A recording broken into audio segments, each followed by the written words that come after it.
Are we on the air?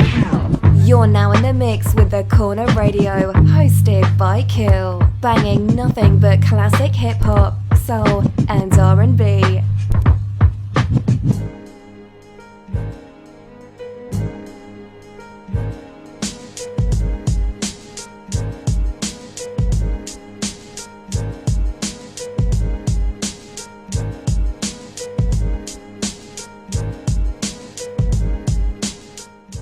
What's good, what's good, what's good? Y'all tuned into The Corner Podcast, hosted by your man, Kill. I got my hip-hop squad here with me today. I got my brother F from the Riot's Bench. What's going on, F? What's good, brother? How you? And everything is good, everything is good. I got my man Nick from ATL. What's good, fam? Going on, fellas? How y'all doing? No doubt, no doubt. And I got my man Scott from the Light Podcast, one of my favorite hip-hop podcasts out here in these streets. What's going on, Scott? Yeah, what's good, man? Thanks for bringing me back, man. I had a good time the last time. Can't wait to do this again, man. No doubt, no doubt. Thanks for making time for us. Y'all know us. Let's jump right into it. Be July 2nd, 1996. Nasir Jones released It Was Written. You know what I'm saying? It's one of them albums that some people love it, some people hate it, some people in the middle about it. So I know it's going to be a couple people like, yo, why y'all saluting that album? But I mean, me personally, I like the album. You know what I mean? Yeah. I thought it was a very, very dope album. And we'll get into my opinions later on why I think people hate it so much, especially people my age, 40 and above, hate it so much or dislike it or whatever like that. But, yo, got a panel today. It's going to be a good discussion because some folk going to agree, some folk not going to agree. So it's going to definitely be a dope discussion. But, yo, start me off with this. What was your initial thoughts when y'all first heard It Was Written? Scott, what was your initial thoughts when you first heard the joint? Well, first of all, hearing you talk, 25, 26 years since it came out, I can't believe it, man. I can't believe it's been that long. It was written coming off of Illmatic, which to me, that's my favorite album of all time. Of all time is Illmatic. And it dropped at a time where, I needed it. I was down in Hampton. We were kind of outnumbered as far as, people from my region. And we were, kind of in our own little group. So when Illmatic came out, that was something that we could stand behind. So now it was like, my hero, you know what I mean? But it was written like, I understand, like, why people had so many negative things to say about it. The mafia talk, the cartel talk was kind of a departure from what Nas was hitting on from Illmatic. It lost, kind of its, grimy, nature, kind of its authenticity that Illmatic had. But I loved it. It was one of my favorite albums that he did. Okay. Of course, behind Illmatic, I had no issue with it, and at the time that it came out, I mean, I was definitely riding with it, man. It was definitely one of my favorite albums. All right, no doubt. Yeah, what about you, man? What were your first thoughts when It Was Written dropped? I'm trying to remember back to that time. If I recall correctly, it wasn't a disappointment. It was just different. Because, there was so much hype around this the sophomore album. What is it going to do? What's it going to sound like? And by the time it dropped, everybody was excited about it. I remember listening to it. I remember one of the first joints was a sample one they used from The Professional. So the fact that they used it, I was already like, okay, this shit's going to be banging. But I remember going through it and being a little like I kind of wanted more, and Nas was coming. You can tell he was clearly on a different page. Now, during that time, I didn't know what page he was on just yet, but you could tell he was on a different page. So for me, it wasn't necessarily disappointment. It was just like it was different. It was like, well, let me just, one of them things were like, let me go back and listen to it again, maybe something that I haven't heard the first time around. All right, no doubt. Nick, what about you? Yeah, well, like that's my favorite Nas album. So my listening habits are a little different coming from the South. So it was dope, just straight up. I thought his rapping got better. Honestly, I just loved it right out the gate. I think that was right before I started 11th grade when that came out. So yeah, I mean, I didn't mind the Trap Masters beat. I know we'll get into that in more detail, but it was dope to me right out the gate from the initial moment I heard it. Yeah, no doubt. And I think for me, I'm similar to Nick. Like I thought it was dope from the first time I heard it. The funny thing is that I heard the bootleg version of it. Somebody, you know how it was back in the '90s, especially at Morgan. Somebody had the demo, somebody had the tape or whatever. So Right. I heard it before I even knew who did what. You know, I didn't even know the track masters was doing the whole album, nothing like that. So I remember sitting in my mom's basement in Philly, like listening to it, like trying to figure out who did what track. Like I'm like, all right, what track did Pete do? What track did Primo do? Because I'm still thinking he's using those producers. You know what I mean? So I liked the album from the door. The funny thing is that when I copped it and I found out the track masters did, you know, the bulk of everything, yo, I was blown away. Like, yo, some of these joints, like, watch them niggas. You could have told me Pete Rock did that. And I would have been like, yo, that's cool. You know, shootouts, there was no way you could have told me RZA didn't do shootouts. That sounds so RZA-ish. You know what I mean? Yeah. So for me to find out the track masters did it, I was like, my level of respect for them went up a level because I'm like, damn, these dudes, yeah, they do that. Because at that time, cats got to remember, the track masters was synonymous with sellout hip hop. You know, they were synonymous with just looping Diana Ross or looping, you know, whatever, looping Michael Jackson. That was their steez. So I really think that was one of the reasons why so many people my age and real hip hop backpackers hated this album, was strictly off the fact that the track masters did it. Because to be honest, the only beat I really don't like on there is really that Nas Is Coming, and that's Dre. Not the Dre. That's the only I mean, and if I ruled the world, I don't even count that. But that's the only beat on there that I'm like, nah, I ain't feeling. Other than that, everything else on the album, to me, is solid. So again, when I first heard it without hearing anything about the track masters, I was like, yo, this joint is dope. You know what I mean? So that was my take on it. But let's do this. What were y'all top 3 songs off of this joint? What about you, Scott? What was your 3 favorite songs off of this? 3 favorite songs. Let me see. First one got to be "Taken in Blood." That song was just so dark, man. I listen to that even now, man. At least 3-4 times a week. After that, it's got to be that live nigga rap, man. I mean, Yeah. I mean, Havoc, man. You know what I mean? And then after that, probably Suspect. Suspect. Suspect, yeah. Definitely got to be Suspect, man. I mean, I'm sure we'll get into it later, man, but, you know, those 3 songs, I mean, they definitely, for me anyway, highlighted why we love Nas, man. I mean, as a poet, as a lyricist, I mean, some of the things he was saying in those songs, I mean, even now, you go in and you dissect it. I mean, you know, find something new even now every time, you know? Right. All right, no doubt. Nick, what about you? What's your top 3 songs? Top 3. Before I do that, small snippet here. I remember I bought this is when I first started buying CDs too. I remember being pissed off. My cousin had the tape, so I'm riding in his car and Silent Murder comes on. I'm like, how the hell that's on yours and not on mine? And that's when I found out the bonus track was on the cassette and not the CD. Right, that's great. With that said, Silent Murder, number 3, Take It in Blood, number 2, and I Gave You Power, number 1. All right. So the 2 of my 3 favorites is produced by Stretch, the Live Squad, you know, who got murdered before the album dropped, I think. All right, no doubt. Ed, what about you, Rod? Well, I gotta take a step back because the first question was how you felt when the album first came out. Yeah. I just listened to the album again, so I have to give this a little context. Yo, man, no.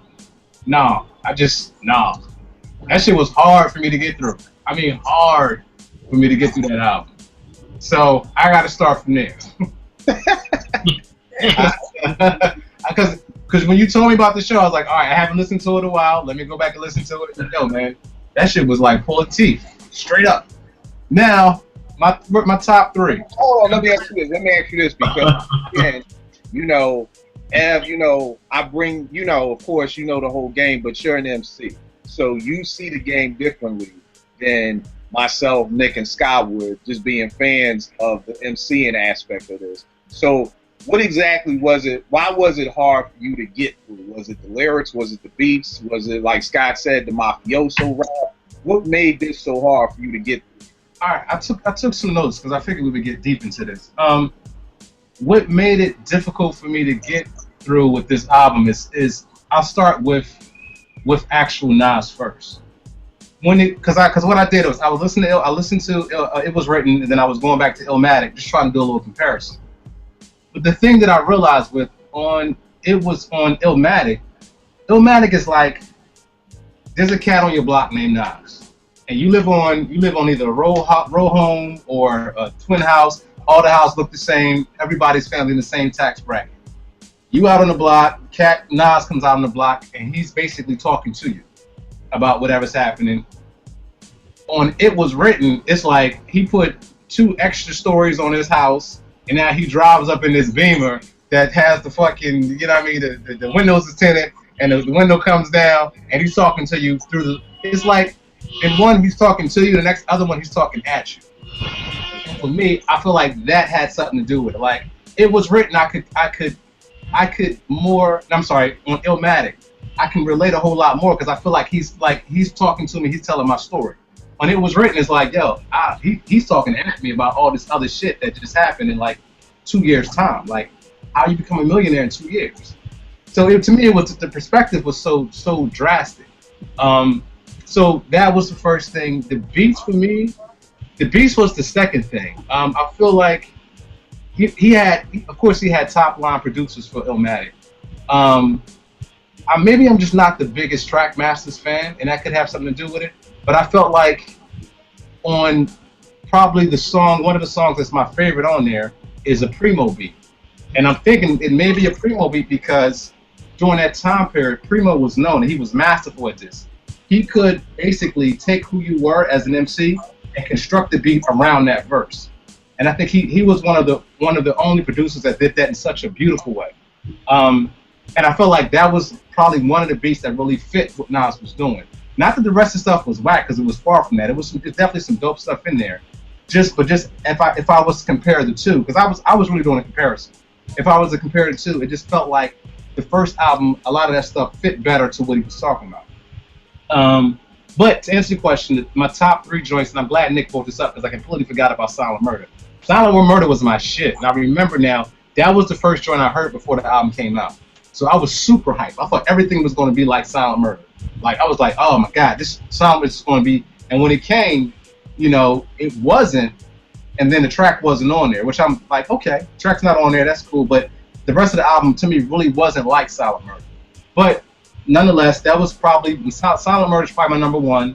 My number 2 is I Gave You Power, and actually my number 3 is The Message. But I like The Message because of that sample. I always thought that was a dope ass sample.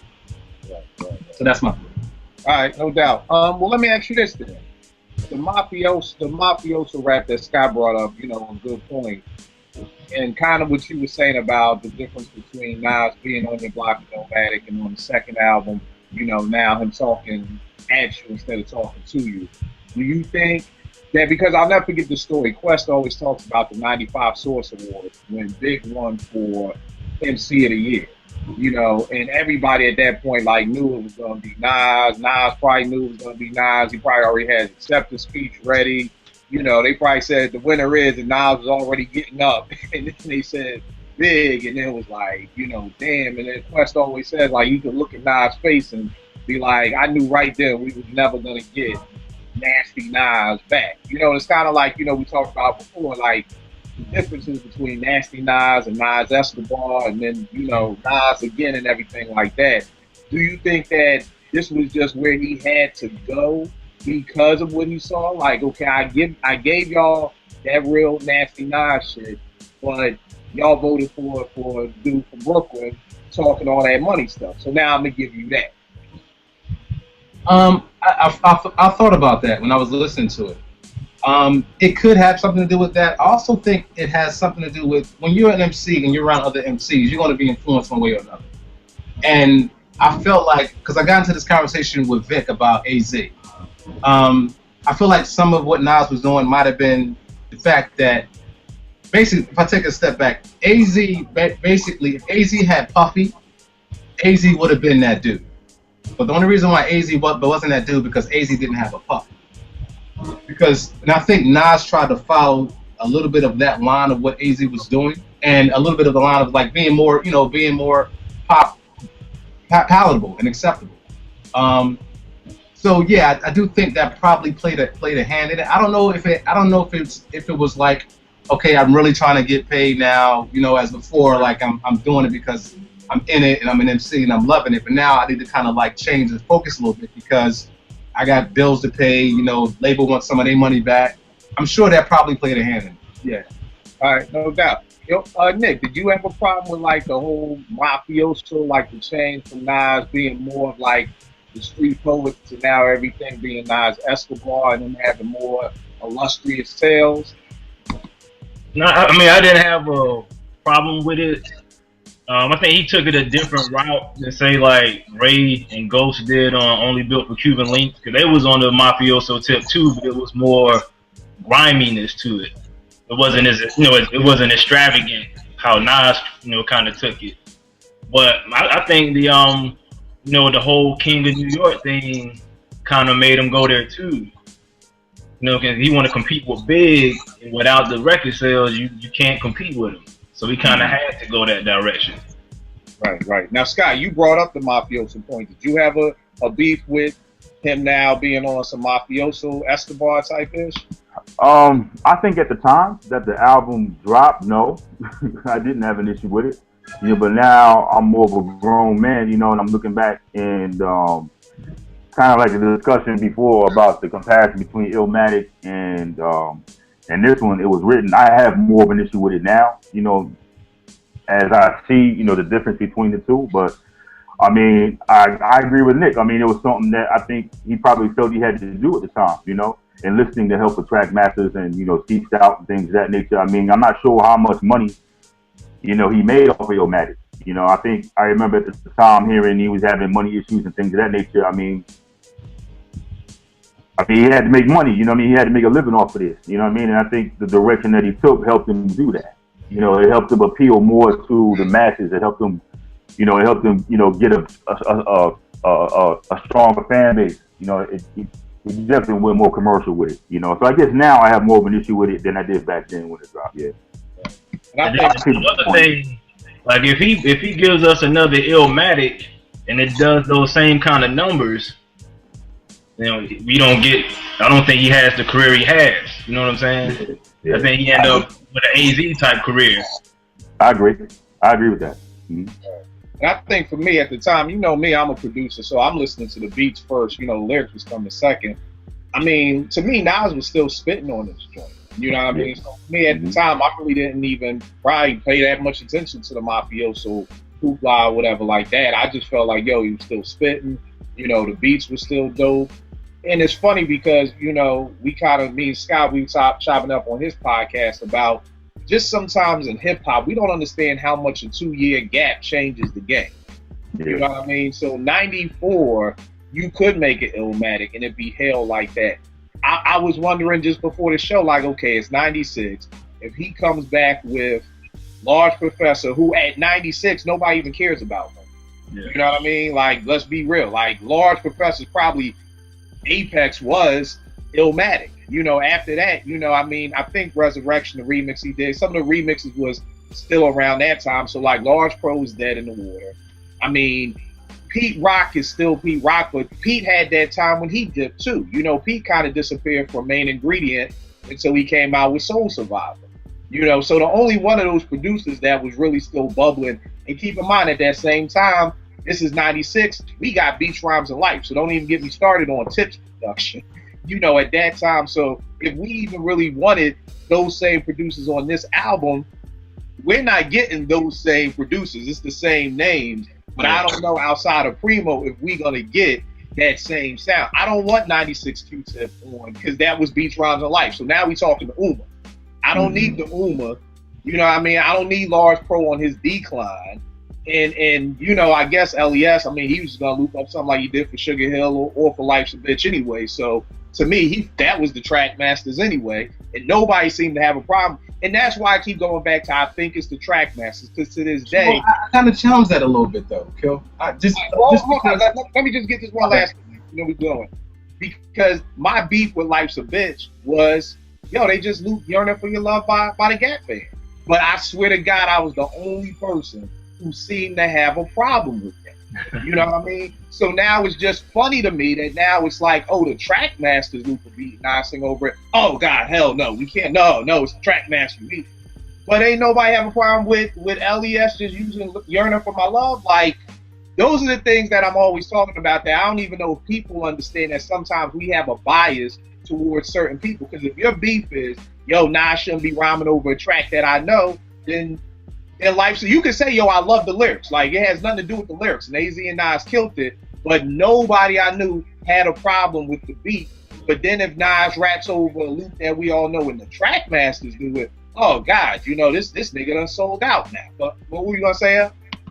It's a couple points. I mean, the first one, if we look at him as an MC, and we talk about that 2-year span from 94 to 96, one, it was written, he has his whole life up until that time to put that album out. That's a lot of writing you can do. Right. In 2 years' time is not really actually 2 years, because you got to remember, when the album drops, then he's touring for the album. And then, okay, so once the touring dies down, you go to back in the studio to record, and then, from the time that you start to record to the time the album actually gets out, there's still a time in there where it has to be edited, it has to be mixed, it got to be mastered. So he's not really actually working with 2 years. And to me, I honestly don't feel like his lyrics were as good on It Was Written as it was on Illmatic. I think there was like a little bit of a step down from listening to it and doing my comparison. I just felt like, and I feel like this a lot of times, the fact that when it comes to writing, some people write fast, some people don't. Nas doesn't strike me as a person that writes fast. He strikes me as a person that kind of takes his time, he has to sit on it for a little bit, come back, regurgitate it, spit it back out, do it again. And I feel like having that ability to do that on It Was Written gives you so much more time on Illmatic gives you so much more time to really get your thoughts together. But also on the beat side of things, if you're a producer and you did Illmatic, and the source, when you put it out, it was ranked like a 5-mic album, which was unheard of. Why wouldn't you want to come back and do the next album? Like, I question if Nas even I haven't read any articles, I don't know for sure, but I'm wondering if they even made phone calls to Pete Rock or to Q-Tip or to Large P. Why on this album Large Professor is just non-existent? Well, I know I read this article. I think it was in complex.com or on their site. Yeah, they were talking about the making of the album. I mean, around this time, I think Nas was like, yo, he wanted that money. You know what I mean? Like, you want to do better. You're in Queensbridge, you don't have nothing, so maybe he had a Lex, a little bit of pocket change, whatever. But now you seeing Big, you seeing Jay, you seeing these other rappers in New York, pulling up and more and wanting more. So I think that's when he went to Steve Stout for management. And at that time, Steve Stout was managing the track masters. So it was just kind of a thing of, okay, well, yo, we gonna connect y'all two together. So to be honest with you, I'm sure Steve Stout didn't reach out to Large Professor. I'm sure he didn't reach out to because to me, if I'm a producer and I did something like Illmatic, he comes back around for the sophomore. Oh, I'm going to clean my schedule out. I'm going to make sure I have time to do something for that next project because the first one was so successful. Right, but I think the thing is too is that again, Pete to this day is always still talking about getting at Nas for a track. It's 20 years later, Pete Rock still talking about, man, I'm just waiting for Nas to call me back. So I'm sure everybody did want a track on that album. But again, like I was saying, keeping in mind that Pete Rock, after the Main Ingredient, he kind of disappeared from that 95 to the time Soul Survivor came out 97, 98. You know what I mean? And again, so I don't know if I want Pete on the album. I don't know if I want a Large Pro beat on the album. I don't after 2 years. You don't want no more after 2 years? No, but what I'm just saying is this is what I'm saying. At that same token, the time span that between Illmatic and It Was Written, now Q-Tip is with the Uma. So we all know when you listen to Low End Theory and Midnight Marauders to Beats, Rhymes, and Life, we all know that production changed. One Love, that hard hitting Q-Tip wasn't the hard hitting Q-Tip we was getting on Beats, Rhymes, and Life. You know what I mean? So again, I'm just saying in those 2 years, and again, these are the facts. The facts are, listen to the beats that he was doing for My Beat tracks. Yeah, but those Mob Deep tracks is like Ev made a good point. Mob dropped in 95, but that probably was recorded in 94. So I still think as a producer though, to me, I think it comes down to the executive producer. I think this whole conversation of the beats, because as a producer, if I'm Tip, what I do for my joint, it's not going to be the same thing that I'm going to give to Nas, because I'm not going to give him a beat from Beats, Rhymes, and Life if I know I gave him a One Love or you know, whatever the fuck, and I'm going to give him something around that range again, because I'm going to gear it towards the artist itself. But I think the thing is, too, I totally agree. But again, the facts are, everything that Tip was doing after the Umar all sounded Uma-ish. All of it. You know what? That's what I'm saying. That's when it comes down to the executive producer. If you have a good executive producer, they'll be like, no, not that beat, not that beat. We need that shit you did from, or we need a progression from the last point that, you know, the time we came together. But if you take out extra P, huh? I think, like you said, that's the great point. But here's the thing, Steve Stout. I don't have time to go to Tip and Tip send me all these Uma-ish beats and me keep going back to Tip again saying, no, go back to, that's too much work. But we're assuming that's what happened. But that's the role of executive producer. That's what Extra P was in it like that. So if you're gonna be executive producer of an album, that's your job, ain't it? I mean, it's your job, but here's the thing. I'm the executive producer of the album, but I also manage these two producers who I'm trying to make sure they politics as usual. Yeah, politics as usual. It's like, yo, I'm managing the track master. So it's almost like what do they call it? Y'all know my brain, I'm getting old. It's almost like when you got the same lawyer as your record label. Like, you should have the same lawyer. Y'all got to have different lawyers. Rule number 4080. Yeah, it's like, yo, you got, so Steve Stout probably, I'm sure everybody reached out, but then at the end of the day, it's also on Nas, because I'm sure Steve Stout didn't want to be like, yo, we got to get Primo. You know what I mean? I'm sure Nas was like, nah, we got to have Primo.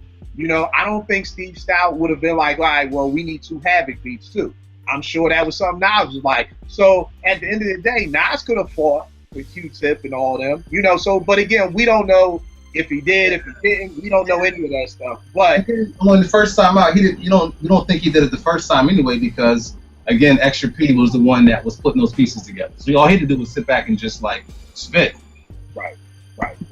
But let me get back to the original question. I say my 3 songs here. Watch Them Niggas, man. I just love that joint, man. I'm with Ev with the message. That sample, man, that Sting sample just had me from the door. Because if cats remember, the video for If I Ruled the World, it actually starts with with the message playing in the background in the beginning. So even seeing that video, I kind of was like, I don't like this joint, but man, that joint that was playing in the beginning of the video was kind of crazy. And then I Gave You Power. I'm one of those few people, and I don't know, we could chop it up here. I don't know if everybody's a big organized fan up here, but I Gave You Power more than Straight Bullet. I know when it came out, a lot of people was like, Nas bit, Pharaoh's joint, whatever. But I actually I Gave You Power more than Straight Bullet. But real quick, what do y'all think? Scott, did you like which one better? I thought I Gave You Power was, and then going back and thinking about it now, I mean, listening to Nick's selection, I wish I could go back and change the 3 I Gave You, man, because I thought I Gave You Power was one of the most creative joints I ever heard. I mean, listening, to a track spoken from the perspective of a gun, I mean, I never heard nothing like that before, so I definitely prefer that one, man. All right, what about you, Nick?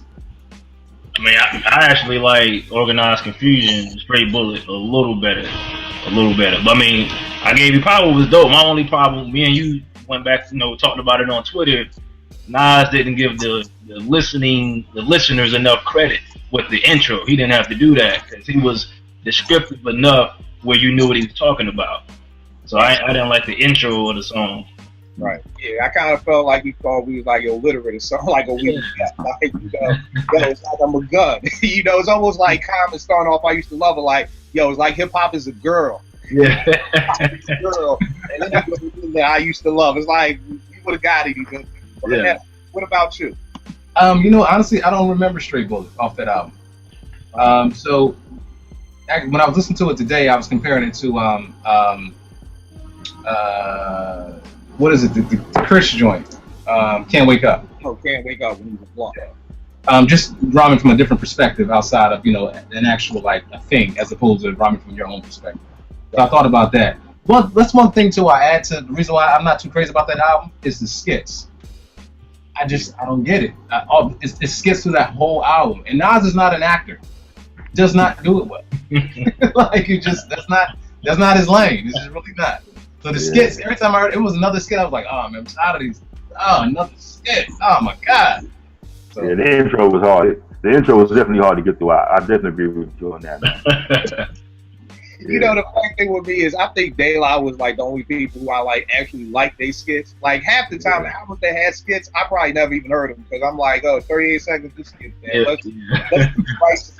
I don't even do. Once I heard the whole slavery intro, I was like, let's just get straight to like this going on. Yeah. You know, so that's the weird part with me. Half the time, if it's a skit, I ain't even heard it. Let's go to verses. You know what I mean? Ev, I know you probably ain't got none. Maybe you do. You know. But what are some of your favorite verses off of this joint? If you got them in front of you, you can read a little bit. If you just want to say second verse on whatever. But Scott, what was some of your favorite verses off of it? Let's see. It's gotta be my favorite one. Got to be from Taking in Blood. That's one of the reasons why it's my favorite joint. I mean, he said, yo, the time is wasting. I use the mind elevation. Don sack, lacing, court, pen pacing. Individual, lyrical map abrasion, psychic evaluation. The foulest nation. And he was on to say, we live in dangerous lives, mad leaking, battered wives, a lifestyle on bad streets, patternized. Wise men build and destroy. While the real McCoy, dope fiend named Detroit, is still dealing. Boy, I mean, just the way Nas constructed the whole thing, I mean, you can say what you want about the subject matter of this particular album as a whole. You know, the whole drug cartel, mafioso thing, man, but Nas' ability as a lyricist, as a poet, is still there, just like it was in Illmatic. I mean, for me, this is the reason. I mean, I think he probably progressed in that sense. You know what I mean? I mean, it was just amazing to me. All right, you got any other joints? Well, I could do this. So I go back into the reason why I like Suspect. I mean, he said, you know, it justifies Nas Escobar's leaving shit mesmerized. Mega live like the third world. Decipher my deceiver, make him a believer. Spitting gem stars, word in the mic type receiver. Bond is my life, so I live by my word. Never fraudulent. Queensbridge don't make no herd. Spread my name to deacons, politicians while they speaking. Rebel to American civilization, caught you sleeping. He just took two of mine. That's two of mine right there. It's nice. Yeah. And I guess that's what I was saying for me. You know, I felt like he was still spitting. You know what I mean? You know, that's why I love bringing Ev on, because he hears another aspect than just me being a fan and just hearing something, you know. But I felt like, yo, Nas was still spitting, he was still on it. But Nick, so he took two of yours. You got any more left? And back to the lit. Like me, I agree with Ev to an extent. I think technically Nas was better. I think he stepped it up technically. Now the content was kind of a downgrade. You know, as far as the content, what he, you know, because we know what he could do, and he kind of went like the world is yours was kind of like a mafioso type track on Illmatic. So he kind of took that one song and it's just expanded his whole next album on that one type of vibe, I think. But yeah, he took two of my verses. I would say another verse. I like the live nigga rap verse he did. Yeah. I like that. So I'm trying to remember how he started off. The I know he says about wavy hair, chip teeth up in this deep Queensbridge. I got it. I gotta look it up real quick. I don't want to mess it up. Hold on. I got it, because that was one of my joints. So niggas think it's just sweet. I carry big heat, wavy hair, chip teeth. Up in this bitch, Queens murders click me. Yellow tape on Black Gates, Mediterranean. Projects like Kuwait, I skate like the zones irregular. Why debate on the phone? I will tell you, that's the bar 600. Just the promise out of the world where the rich run it. Curriculum of math colleges, these folks, they try to swallow this.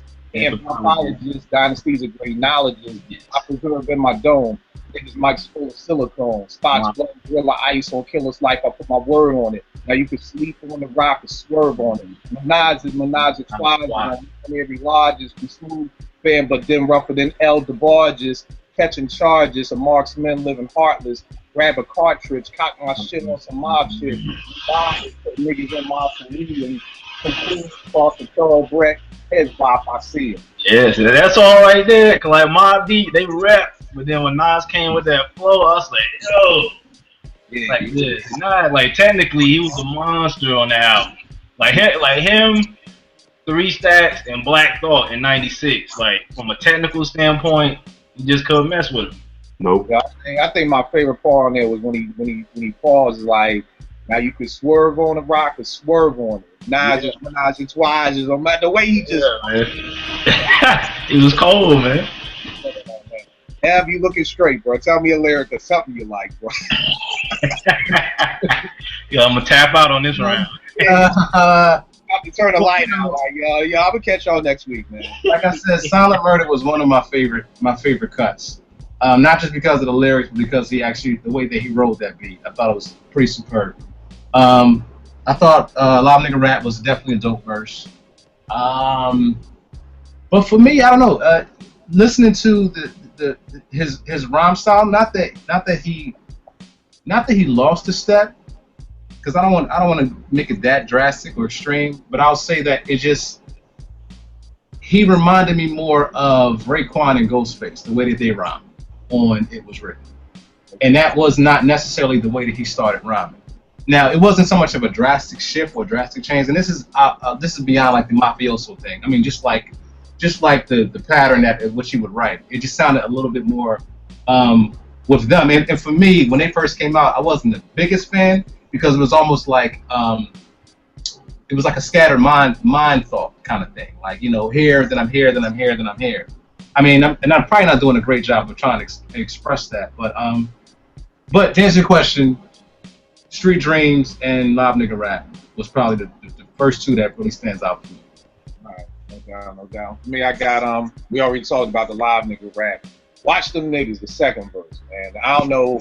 I'm not saying it's the best verse. I'm just saying it's one of my favorites.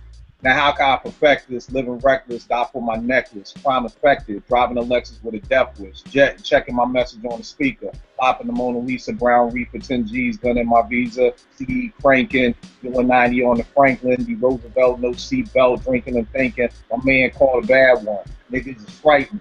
Secret indictments is one to seek enlightenment. My Movado says 7 times I got out as if to follow. This is started by school not that far from the Apollo. I fuck tomorrow model through the pies of Pablo. Escobar the Desperado, word to custom model. You know what I mean? And I think that's one of my favorite lines because it was like, yo, I was in Philly, I was driving on the expressway, I wasn't in the Lexus though, you know what I mean? But, the seatbelt was off, I'm just sitting here thinking, and it was one of them joints where it's just like, damn, like, yo, this dude just explained to me what I'm doing right now, through his rhyme. And I think it was just the timing of hearing that and then being in that situation. I was like, yo, man, I love this dude. And then for the third joint, I got I Gave You Power with the third verse joint.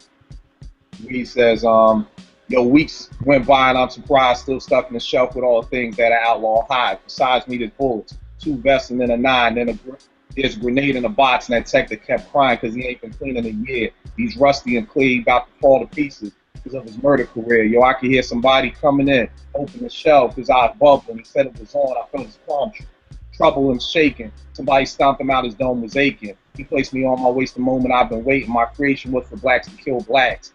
Gas like me that go off accidentally making niggas memory. But this time he's done intentionally. He walked me outside, saw the cat, cocked it back, and said, remember me? He pulled the trigger, but I held on. It felt wrong. Knowing niggas is waiting in hell for him. He squeezed harder. I didn't budge. Sick of the blood, sick of the thugs, sick of the raps of the next man's drugs. What the other kid did was pull out, no doubt. I knew me in better shape before he lit out. He led the chase. My owner hit the floor. His wig split so fast I didn't know he was hit. It's over with. Heard mad niggas screaming. Niggas running. Cops is coming. Now I'm happy until I find somebody else grabbing. Damn. You know what I mean? And the funny thing is, man, is, every couple of days I take my teens out. My job gave me a little budget to start getting my teens out the hood, taking them out to lunch, just taking them around the city. So every time we're riding in my car, I let them go through my little CD, my hard drive, and they always like, man, you got this old stuff on your joint. Like, where's some Shy Glizzy? Where's some Fat Trell or whatever. And I'm like, yo, man, let me let y'all hear something. And I let one of my mentees here, I gave you power, and like, yo, his mind was blown. He like played it back like 3 times. You know what I mean? And every time somebody gets in the car, I just now start them off, and I gave you power, because instead of always being like, yo, y'all young niggas, y'all whack, y'all this, y'all that, I'm more so like, yo, let me just play you something, and then you can tell me if your favorite MC can do what he do. You know, so now it's at the point that instead of me being like, yo, your new MCs are whack, it's like, nah, it's like they get to say, nah, Shy Glizzy couldn't do nothing like that. Or, man, I ain't never heard nobody rap like that. You know, one of my teams like, well, Kendrick could probably do it. And I was like, yeah, he probably could, but he hasn't. Like, Kendrick's had out 2 albums, an EP and mixtape. He hasn't. You know, and I love Kendrick to death, but it's just one of those things where I'm now at the point of just, and I was questioning, like, yo, why, if I'm trying to school the youth on hip hop, why am I going to I Gave You Power first, you know, off of It Was Written and not something off of Illmatic? Like, why am I not going to Halftime? Why am I not going to, you know, New York State of Mind? But I think it's because the way that he's telling that story of coming from the aspect of it being a gun. And I think that's what blows all their minds. And one of my people on Twitter was like, yo, you should play him Rewind. And I played him Rewind, and this one dude couldn't even keep up. He was like, yo, stop. I don't even understand what he's saying. What, outside, right, we? And I'm like, say it backwards. He's like, oh, snap, we outside. Like, he didn't even, like, the way he couldn't even put it together. So I think I'm choosing I Gave You Power because of the way that he constructed that rhyme. Not saying that there's some stuff on Illmatic that's doper, but I just think that for what I'm trying to do with my kids and trying to school them on it, like, I Gave You Power, and I mean, hell, you know, Rewind is off of Stillmatic. We know that ain't Nas's best album, so it's not like I'm pulling, you know, like I'm saying, oh, because It Was Written is what I'm using that. I mean, I Gave You Power, that It Was Written is better, but, you know, those are my 3 verses. You know, I Gave You Power, man, was just so incredible to me. And I'm with Nick. I just wish he didn't start off like that. But I do want to say one thing. The worst verse on this album, I got to give to Foxy Brown. Because on Affirmative Action, Shorty, I don't know what math class she went to. I don't know if she dropped out. I don't know if she dropped out of school. I don't know what happened. You could just tell, yo, if this chick would mess up the count so much, she'd be dead. So I don't know what calculator she was using. I guess she was just trying to put a lot of big words together. But I'm listening to Foxy just like, man, come on. But neither here nor there. Yo, tell me this. Dopest beat on the album. And then, do you all feel, like I said earlier on, that the track masters were that bad? Scott, what was your dopest track on the album? Dopest track from a beat perspective, it's got to be one of the 2 Havoc joints, man, I think, for me. For me, it's either got to be set up or live nigga rap. I mean, the message for me, I mean, you can't start off an album any better than that. You know what I mean? So I'm kind of biased with respect to that. I want to say the message, but I'm going to detrack and look at it from above. It's got to be one of the 2 Havoc tracks for me, man. So if I could choose one, probably the setup. All right. And tell me this. Did you feel like the track masters did a good job? Were they that bad on this album? You know what? I wanted to interrupt you earlier when you were talking about the track masters. For me, the bigger problem wasn't necessarily the track masters. I remember distinctly, you know, now going back and thinking about this back when it was written first dropped. I don't think the issue was necessarily the track masters. The bigger issue was Dre's involvement on the album. If you remember, back in '96, I mean, that whole East Coast, West Coast nonsense was in full swing. You know what I mean? Now I'm a grown-ass man, thinking back on it, it's like, it's whatever for me now. It wasn't really an issue, but back then, it was a big deal. You know what I mean? The fact that Nas had Dre on his album as a producer, that was a big deal back in '96.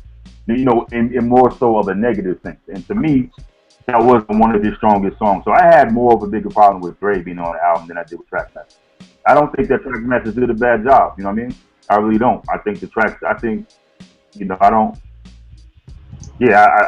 necessarily have an issue with it, man, with them being on it. I have more of an issue with Dre being on it, but that's just me. You know what I mean? No doubt. What about you, Nick? Favorite track, and did you have beef with the track masters with Tone and Pope being on there? My favorite beat was the Taking Them Blood beat. I liked it. The way he put the because it's a soul to soul song that he sampled for it. That's another reason why I like it, because my pops used to play him all the time, so I recognized it immediately. I love that track.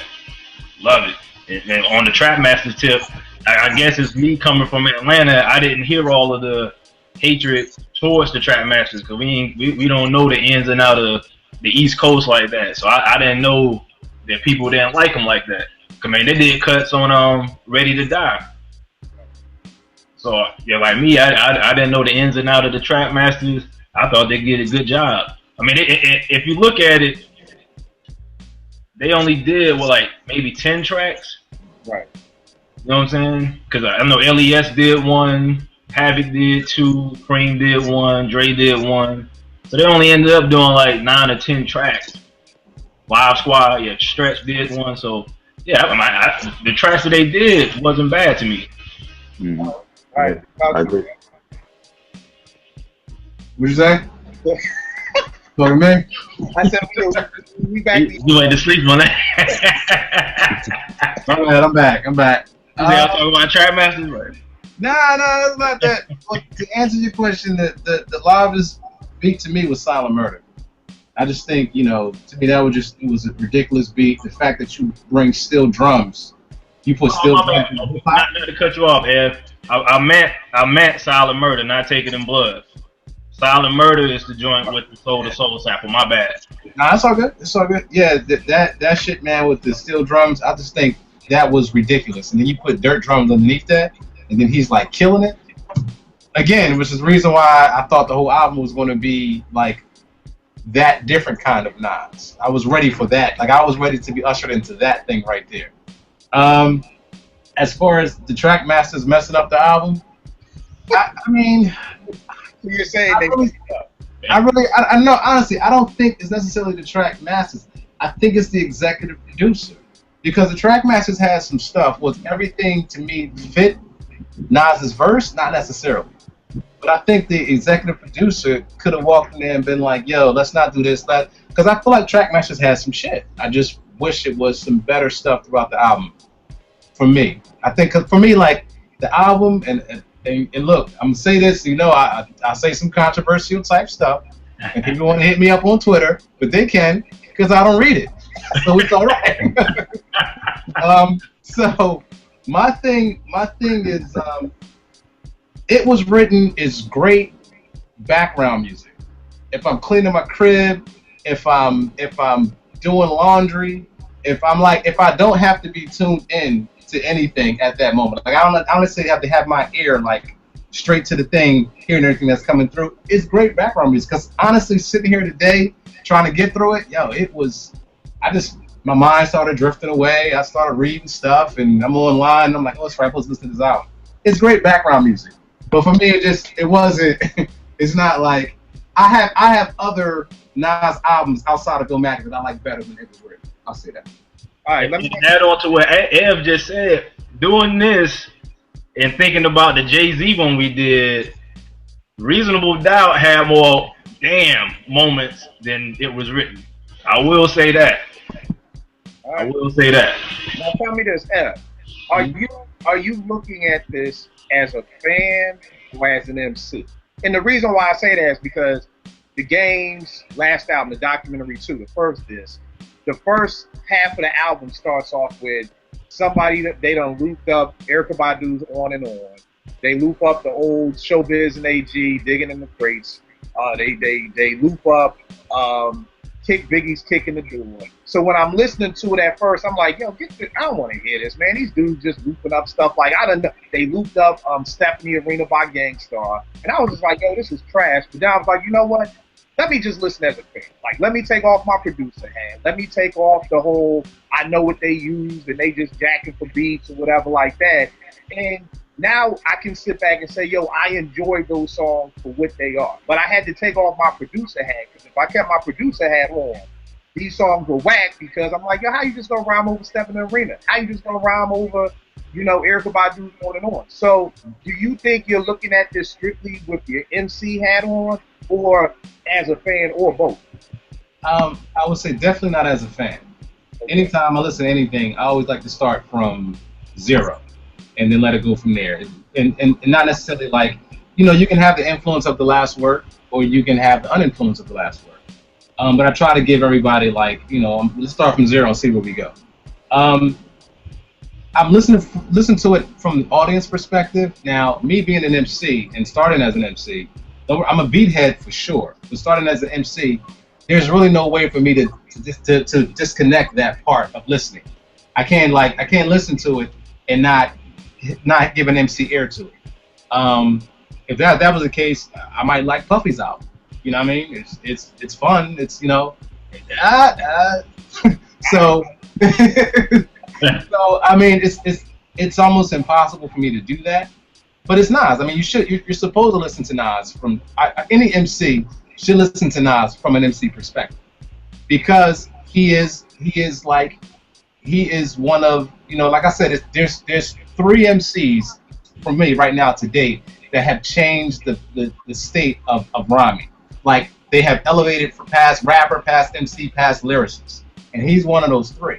So I cannot listen to him and not have my MC ear in but the MC ear is not just about his lyrics. It's about his lyrics. It's about the choice of beats. It's about the choice of delivery. It's about the topic, subject matter, and it's about the whole album. Like this is your whole project. Like this is the theme of the project. And I feel like for this particular album, there was a lot of holes in some of those categories. I'm like, I can't. That's the reason why I can't necessarily jump on it too hard. But yeah, so listen to it as an audience member, but I can't. I wouldn't be able to not listen to it as an MC. All right, no doubt. I feel you.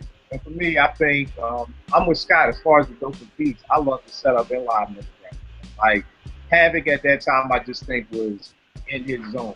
You know what I mean? And not to really go back and belabor the point about the producers from Illmatic, because I just think at that time and point, all those producers were in their zone. Most people have a zone. It's just like a zone where for maybe 2 years, everything Timbaland did was crazy. A zone where everything's listed, and I felt like Havoc, this was in his zone. Like this is where, coming off the Hell on Earth, he was in his zone.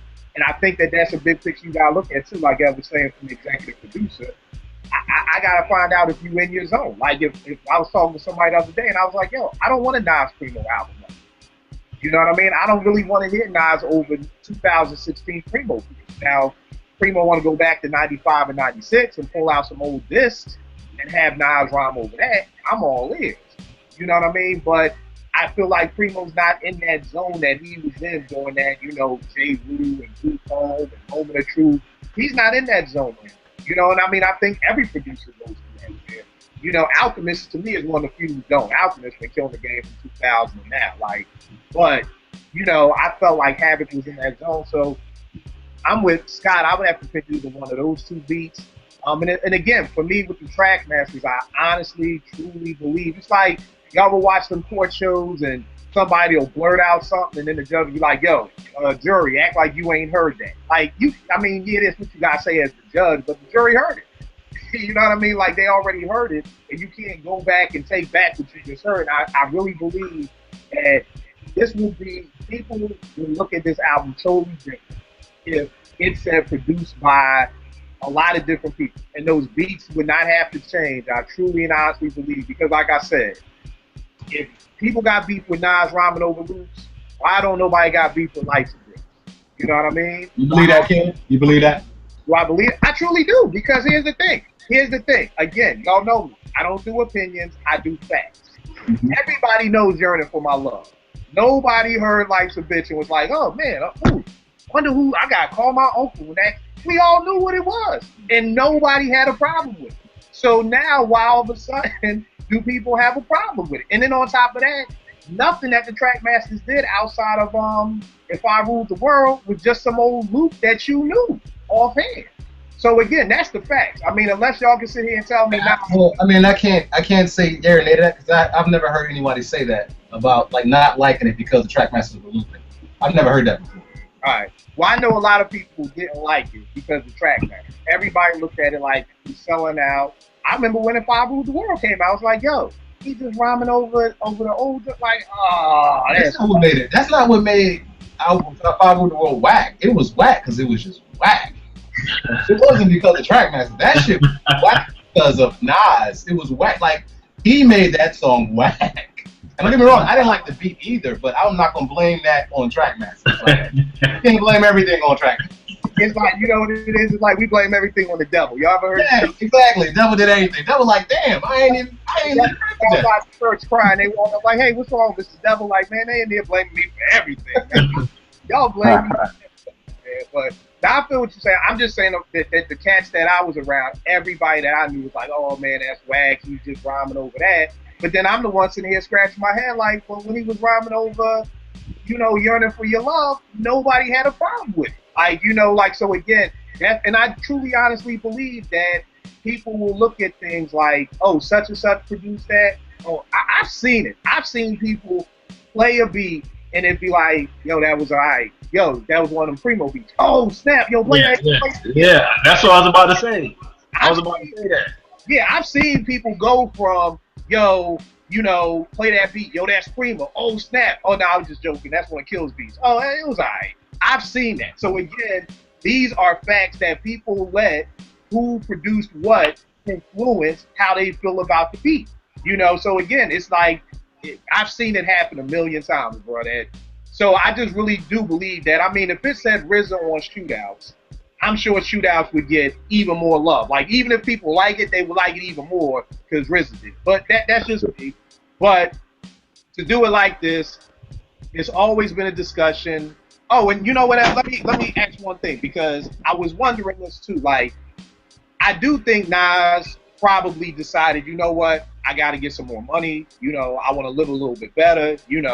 Back in '94, and quote, was the havoc. No matter how much loot I get, I'm staying in the projects forever. You know what I mean? That was cool to say, but eventually all these dudes wanted to get out of Queens.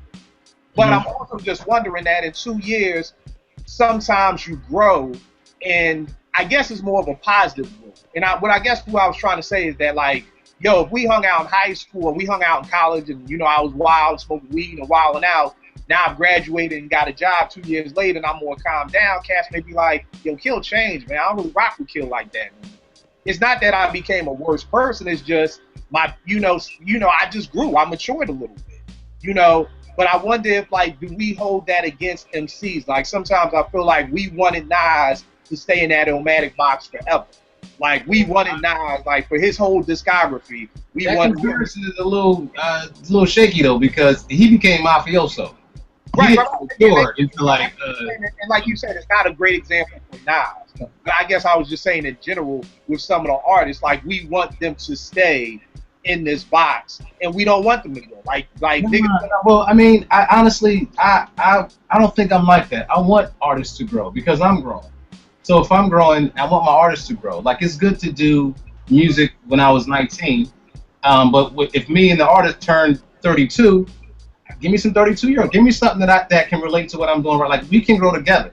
I don't think that, and I think that's a bad misconception on hip hop. You have to keep making it for the kids, and that's cool. But it's like, jazz doesn't do that. Jazz is not like, yo, I'm gonna do this jazz album. I'm trying to get all these little teenage girls all hype on this. Like, nah, like, they come and they create stuff for where they're at. And I think the problem with hip hop is when it became popular, then we had to. There was no other way to go besides keeping it connected to a younger crowd. So we're always trying to appease this younger crowd. But no, I mean, like, for me, I hear like some of my favorite MCs. I hear them grow. And when they grow, I'm with it because they start talking about things that I still can relate to in my everyday life. I actually wish it happened more, so I have more hip hop to go through, as opposed to, like, having to listen to a older cat try to speak on a younger cat's level. To me, I don't have any friends like that. But if you was a cat that I knew and you spoke on a little kid level, we're not gonna be able to have conversation at all. So I can't listen to an artist like that either. So no, I wish more MCs did grow. I feel, and I think the good thing you said about jazz is that what we talked about earlier, that Nas probably wanted more money. You know what I mean? And at the end of the day, like you said, that don't happen with jazz, but jazz people don't make a lot of money. You know what I mean? Hip hop doesn't either, though. That's the thing. Hip hop didn't either.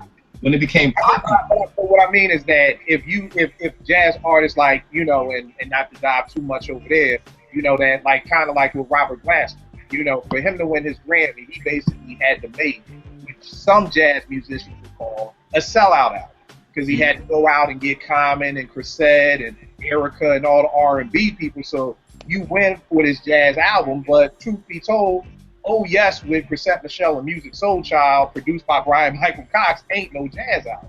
You know what I mean? So that's what I mean. That sometimes, like, I'm sure, I know that there were jazz people who was like, man, fuck Robert Pastor, man. You know, why he doing that? Why he doing getting Chrisette Michelle? That ain't no jazz. You know, and then he comes back, you know, he just did the joint that kind of went with the Miles Davis movie. So that's all I was saying, is that, like you said, jazz doesn't do that. You know, but hip hop in '96 was making money.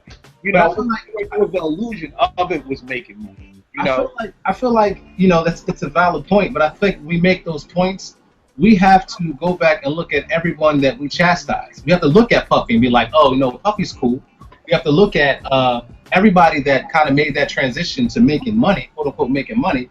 Then we can't. If we're not going to look at Nas in any kind of way, any kind of light, we can't look at none of these other cats in any kind of light. Because for me, my thing is, when and it's a question of, to me, expectation. If hip hop, when it was around, it was music for black youth. Now, in America, it's not that many places you're gonna find a large amounts of black youth. So how much money are you really expecting to make off of that? So if you're looking to do something bigger than that, then you have to go pop. You have to appease to the Midwest audience or the overseas audience. You have to do all these other things. But the question is, then the music itself changes. But that's across the board. That's not just hip hop. That's every genre of music has gone through that, you know, through that test and trial. But I'm always come back to, well, what if our expectations wasn't as big as they are? What if we're not trying to get the mansion and the 3 cars and all that other stuff? What if we just like, yo, we can go in, we want to be comfortable and want to be able to provide for our families? Would we have better music? I don't know.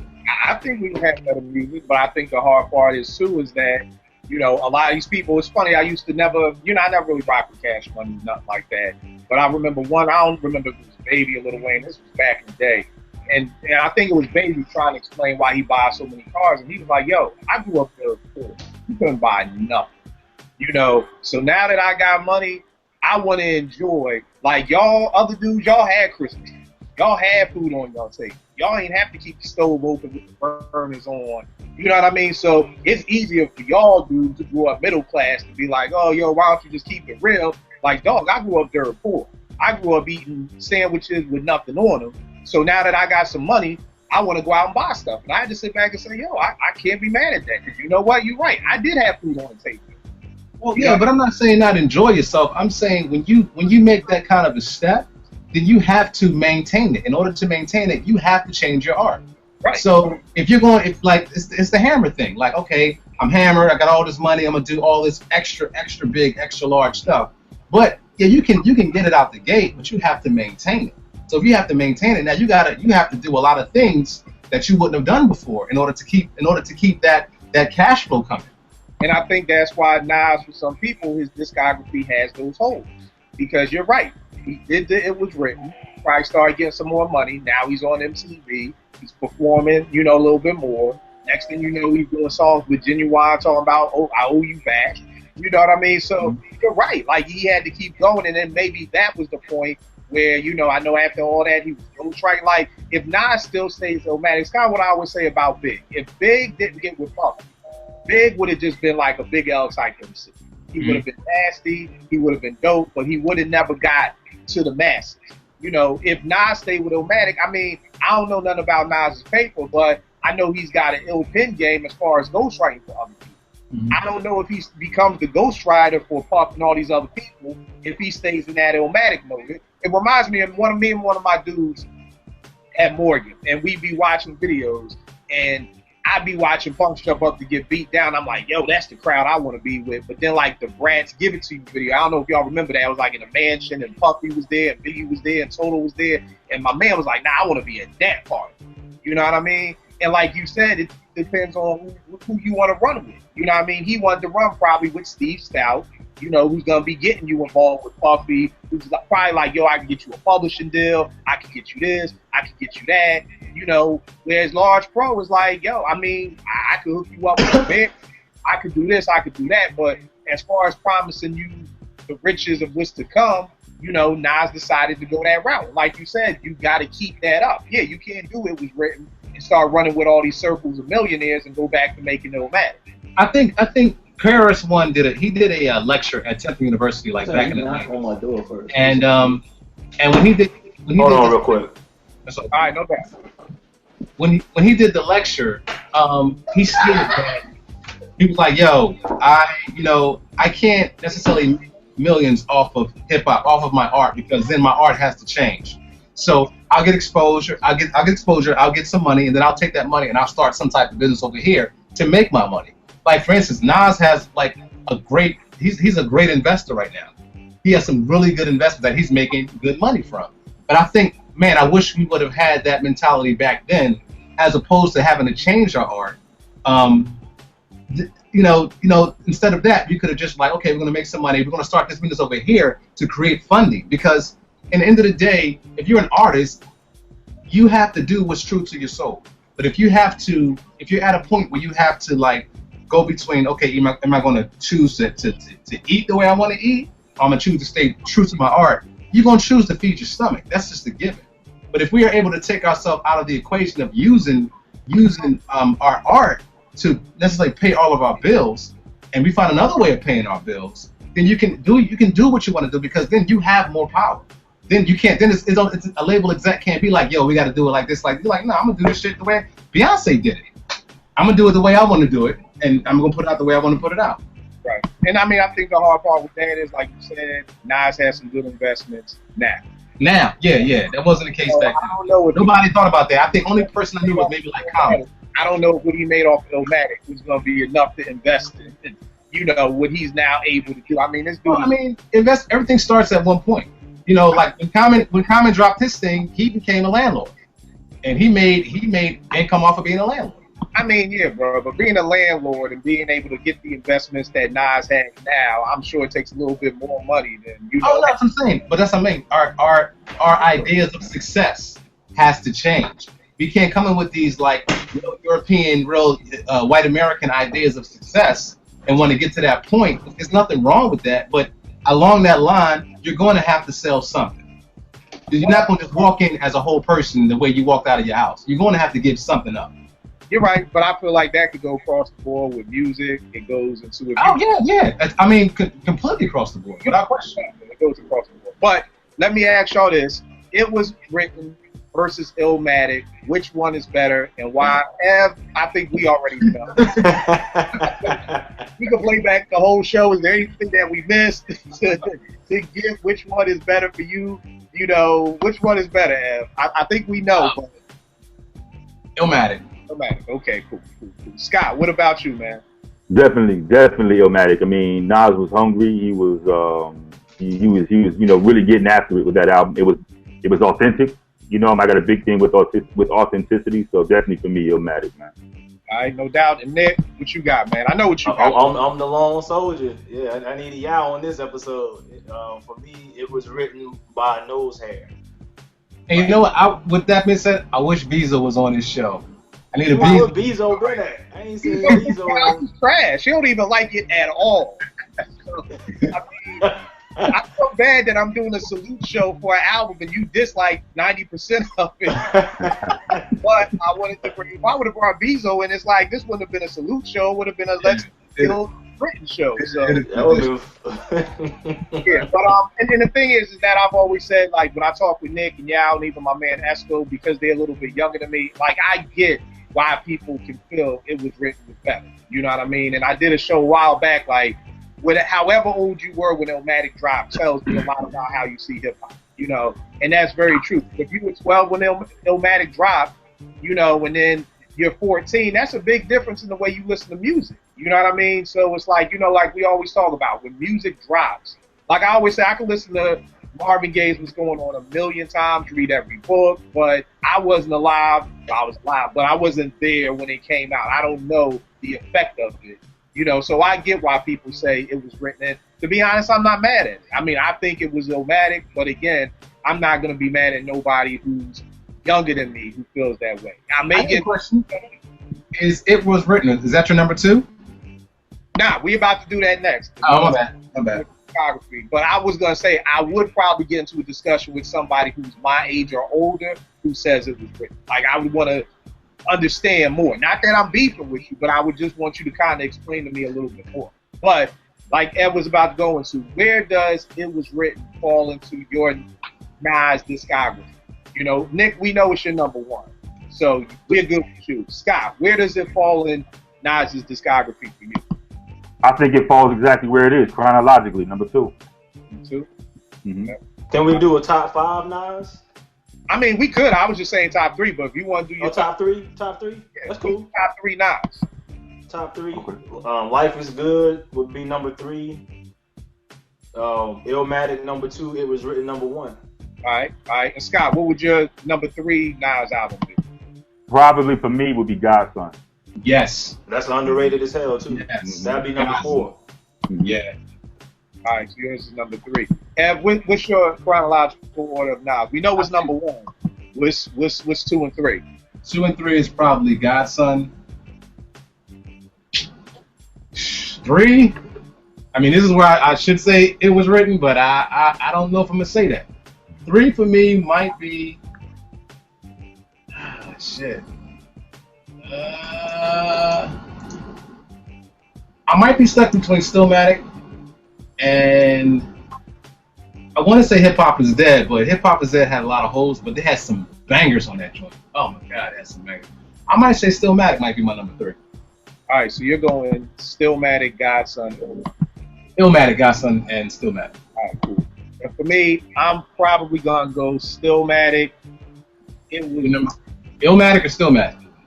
Illmatic is my number 2. Stillmatic. Oh, number 3. Oh, you go from 3. Oh, my bad. Okay. Illmatic would be my number 3. Number 2 would be It Was Written. And number 1 would be Illmatic. That's cool, Al? Hey, brother. I gotta check in, man. Whatever you want to do. Yeah. So I did mine in the wrong order. Number 3 is Stillmatic. Number 2, I'm sure y'all get it. Number 2 is Godson, and then number 1 is Illmatic. All right, no doubt. Well, look, dope show. Prayerfully, anybody out there who loves It Was Written, hopefully you don't feel like we had to trash it, but I felt like we had to talk about some of the holes in it. You know, you can still salute somebody's game. You can still, give the roses and still say there's a couple of things you did I didn't like. You know what I mean? So definitely good salute show. Scott, give them all the information about the Light Podcast. Like I said, it's a dope. Him and his man John have a dope podcast. Give them some information where they can check it out. Oh man, Kill, I appreciate you, man. And we got a new show coming up. Hopefully, I'm gonna drop it tomorrow. We got a very, very special guest on this show. I think you know him very well, Kill. Yeah, I gotta know him kind of well. But you can find us on iTunes. Just search for The Light Podcast. We on Facebook at The Light Podcast, on Twitter and IG at The Light Podcast. And like you said, man, we try to bring a lot of these classic albums back to the forefront. We talk about them from a production standpoint. We talk about them from a lyrical standpoint, going through them track by track. And we try to give some historical reference to the different albums. So we definitely appreciate you coming on. It was a crazy show, and I'm sure that everybody's going to enjoy it. I'm going to try to drop it tomorrow, though. All right, no doubt. One thing I always say, man, whenever I listen, read, I want to learn. And I was listening to y'all podcast about Tribe Called Quest after Fife passed away. And I learned, because I never knew this, if I'm not mistaken, correct me if I'm wrong, Fife did not write the rhymes for Can I Kick It? Is that right? Is that Scott? That's right? Yeah, I'm sorry, you were breaking up a little bit right there. You said Fife didn't write his own lyrics on the first joint? Yeah, that's true. Yeah, he didn't write the lyrics to Can I Kick It? Oh, so Tip wrote that. Yeah, Tip wrote all of that. Tip was in full control of that first album.